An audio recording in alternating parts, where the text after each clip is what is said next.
Gallagher poll from October 13th shows that over 54% of Americans are more likely to vote Republican due to the pain at the pump than Democrat. Well, our next guest is taking aggressive measures to prevent the president from further depleting the Strategic Petroleum Reserve. It's our pleasure to welcome Texas Congressman, ranking member of the Energy Subcommittee, and obviously a huge Astros fan, Congressman Randy Weber. Congressman, congrats to your Astros going to the World Series. But I do want to talk oil and gas with you because on Friday you are set to introduce a resolution which would prevent the president from selling any more oil from our Strategic Petroleum Reserve and force him to address its immediate replenishment. You say this is putting our national security at risk as a result. You are in the minority. I mean, how realistic is this to get anything done? Do you have support from the other side? Well, Lindsay, no, not yet. But our Texas Democrats should wake up because Texas is a powerhouse when it comes to energy. And a lot of people don't know this, but the Strategic Petroleum Reserve is housed in District 14. That's my district, about 60% of it, and the other part in Louisiana.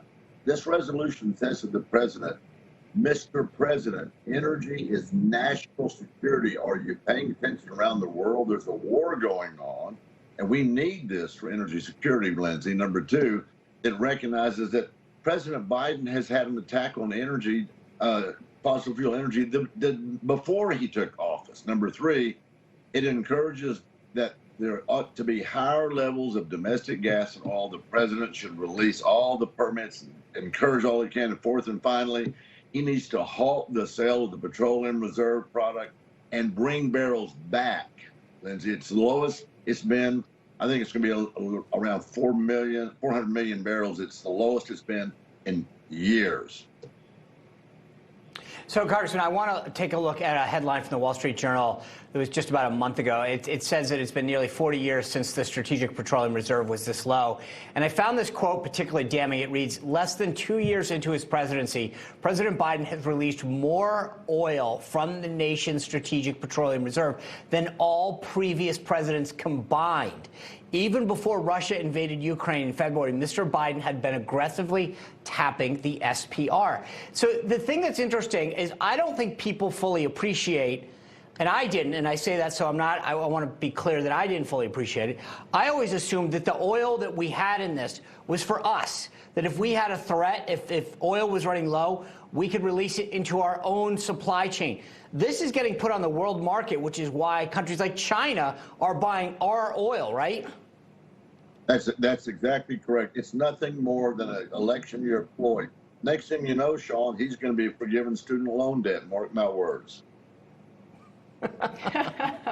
Congressman, I will say that Biden has a plan to refill once gas goes down or oil goes down to $70 a barrel. Right now, it's at $83 a barrel. I mean, you mentioned this. This is the lowest we have seen our reserve since the 1980s. I mean, that was when it was at 500,000. Now we're at 400,000, as you mentioned. Are you concerned with the timeline that this is going to take? If that is his marker, $70, that we're not going to get to normal levels for quite some time? Well, absolutely, Lindsay. Let me put it in another perspective. You remember the Colonial Pipeline system getting hacked into last year by Russian hackers, I don't know, April or May, for 4 or 5 days. You remember that? Yes. So the Keystone Pipeline comes into my District 14 over by Beaumont, Port Arthur area. It carries 830,000 barrels of oil a day. The Colonial Pipeline system, which feeds the entire southeastern part of the United States, carries 3.1 million barrels of product.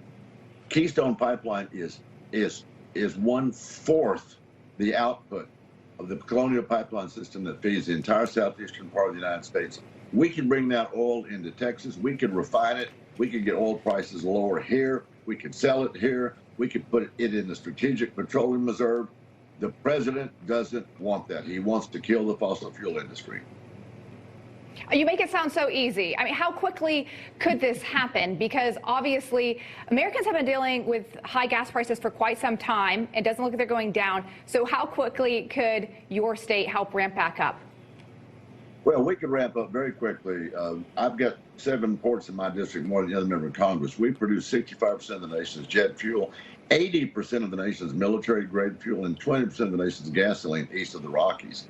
The president, and Obama was guilty of this too. He shut down the permit. Just imagine if President Obama had let it go through in 2009 when he took office, we would already be reaping the reward and benefits. The president hates the fossil fuel industry. He wants to kill jobs, jobs, jobs. And we're willing and able to refine everything we can in Texas. He's just got to clear the path and get off of this job-killing attitude for fossil fuel. I know many people are hoping that he does that. Congressman Randy Weber, appreciate your time this evening. Good luck to your Astros against the Phillies in the World Series on Friday. Everyone's going to agree with that. Check back in with you to see how you do in this petroleum reserve situation. Good to see you this evening. Thanks, Lindy and Sean. Good day.